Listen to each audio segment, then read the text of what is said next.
Perkenalkan, kami dari kelompok 6 yang akan membahas tentang pendidikan dan kehidupan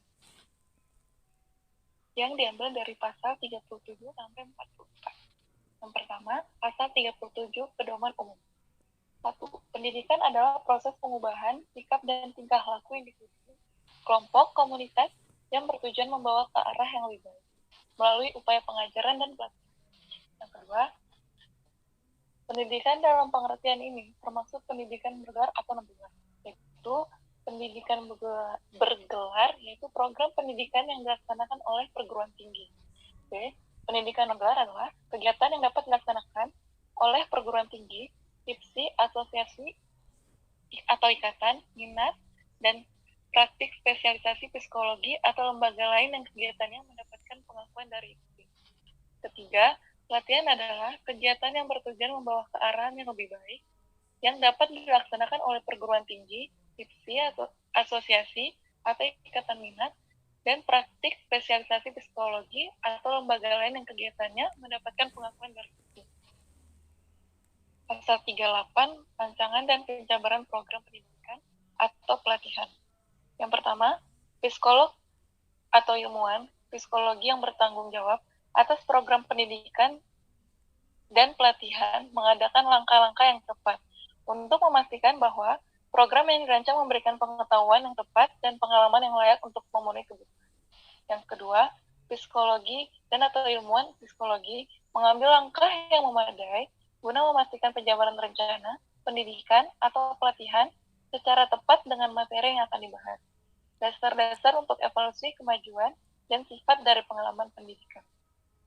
Lanjutannya, yang pertama, psikolog atau ilmuwan psikologi menyusun program pendidikan atau pelatihan berdasarkan teori dan bukti-bukti ilmiah dan berorientasi pada kesejahteraan peserta pendidikan atau pelatihan jika psikolog atau ilmuwan psikologi menggunakan program yang telah disusun oleh pihak lain.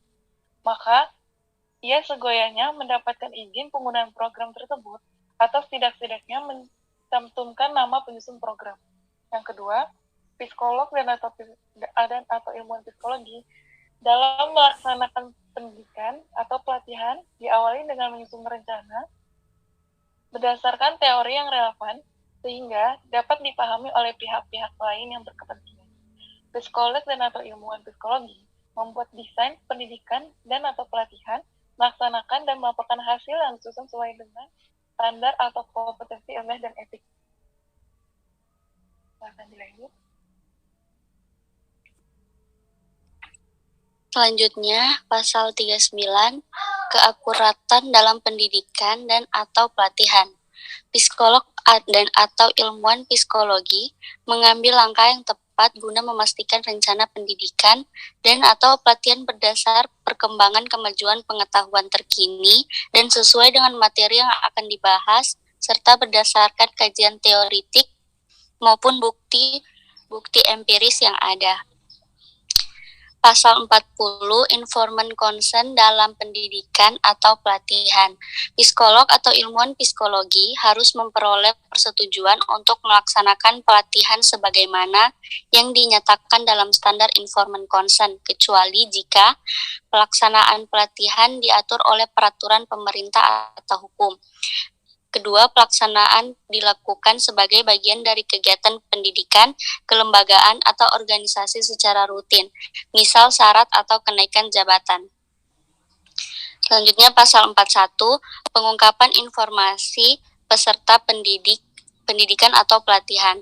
Yang pertama, psikolog atau ilmuwan psikologi mengambil langkah-langkah untuk melindungi perorangan atau kelompok yang akan menjadi peserta pendidik atau pelatihan dari konsekuensi yang tidak menyenangkan, baik dari keikutsertaan atau penarikan diri atau pengunduran dari keikutsertaan. Yang kedua, psikolog atau ilmuwan psikologi tidak meminta peserta pendidik atau pelatihan untuk mengungkapkan informasi pribadi mereka dalam kegiatan yang berhubungan dengan program yang dilakukan, baik secara lisan ataupun tertulis, yang berkaitan dengan sejarah kehidupan seksual, riwayat penyiksaan, perlakuan psikologis dari hubungan dengan orang tua, teman sebaya, serta pasangan atau maupun orang-orang yang signifikan lainnya. Hal tersebut tidak diberlakukan kecuali jika program ini menjadi satu cara atau pendekatan yang dianggap penting dan tepat untuk dapat memahami, berempati, dan memfasilitasi. Pasal 42, kewajiban peserta pendidik atau pelatihan untuk mengikuti program pendidikan yang diisyaratkan.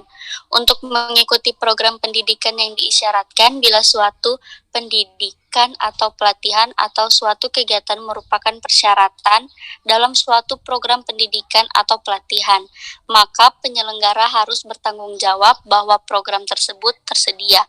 Pendidikan atau pelatihan yang diisyaratkan termaksud tersebut diberikan oleh ahli dalam bidangnya yang dapat tidak Indonesia berhubungan dengan program pendidikan atau pelatihan tersebut. Selanjutnya dilanjutkan oleh teman saya. Pasal 43, penilaian kinerja peserta pendidikan atau pelatihan atau orang yang disupervisi. Yang pertama, psikolog atau ilmuwan psikologi dalam bidang pendidikan, pelatihan, dan pengawasan atau supervisi menetapkan proses yang spesifik dan berjadwal untuk memberikan umpan balik kepada peserta pendidikan atau pelatihan atau orang yang disupervisi. Informasi mengenai proses tersebut diberikan pada awal pengawasan. Yang kedua, psikolog atau ilmuwan psikologi mengevaluasi kinerja peserta pendidikan atau pelatihan atau orang yang disupervisi berdasarkan persyaratan program yang relevan dan telah ditetapkan sebelumnya. Kemudian ada pasal 44, keakraban seksual dengan peserta pendidikan dan atau pelatihan atau orang yang disupervisi. Yang pertama, psikolog atau ilmuwan psikologi tidak terlibat dalam keakraban seksual dengan peserta pendidikan atau pelatihan atau orang yang sedang disupervisi. Orang yang berada di agensi atau biro konsultasi psikologi, pusat pelatihan atau tempat kerja di mana psikolog atau ilmuwan psikologi tersebut mempunyai wewenang akan menilai atau mengevaluasi mereka. Yang kedua, bila hal di atas tidak terhindari karena berbagai alasan, misalnya karena adanya hubungan khusus yang telah terbawa sebelumnya, tanggung jawab tersebut harus dialihkan pada psikolog atau ilmuwan psikologi lain yang memiliki hubungan netral dengan peserta untuk memastikan objektivitas dan meminimalkan kemungkinan-kemungkinan negatif pada semua pihak yang terlibat. Contoh kasus yang pertama ada Ani adalah seorang psikolog, memiliki suami bernama Dimas. Suatu hari Dimas ingin melakukan psikotes. Ia melakukan psikotes kepada Ani yang padahal merupakan istrinya sendiri. Contoh kasus yang kedua, seorang psikolog bernama Ara memiliki kekasih seorang perokok. Lalu seorang perokok datang dan ingin melakukan konsultasi atau hipnoterapi kepada Ara, yang mana notabene kekasih ia sendiri. Dari kedua kasus di atas sudah jelas bahwa pelanggaran kode etik yang dilakukan ada di pasal 44, yang tadi yang keakraban seksual dengan peserta pendidik atau pelatihan atau orang yang disupervisi itu tadi ya. Oke, sekian dari kelompok kami. Untuk pertanyaan atau kritik dan saran bisa disampaikan. Untuk kurang dan kekurangannya pokoknya kita minta maaf ya. Terima kasih guys.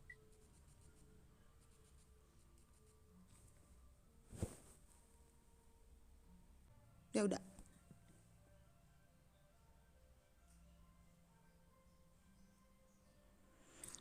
Udah aku record. Oke.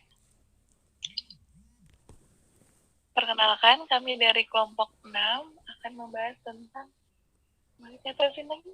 Aduh, gimana ini?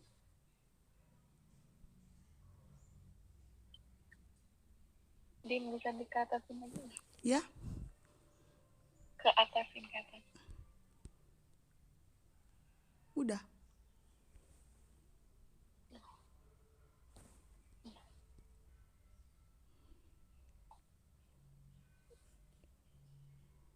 Ulang ya. Iya.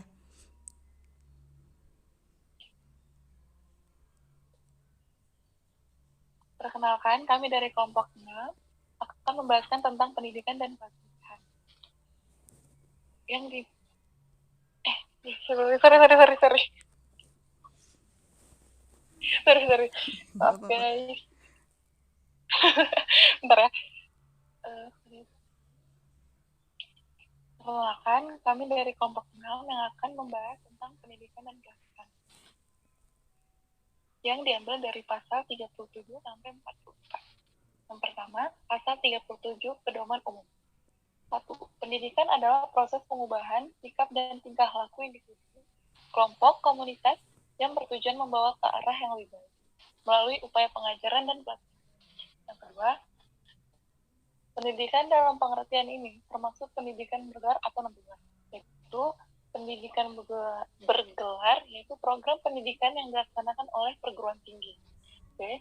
Pendidikan bergelar adalah kegiatan yang dapat dilaksanakan oleh perguruan tinggi, IPSI, asosiasi atau ikatan, minat, dan praktik spesialisasi psikologi atau lembaga lain yang kegiatannya mendapatkan pengakuan dari IPSI.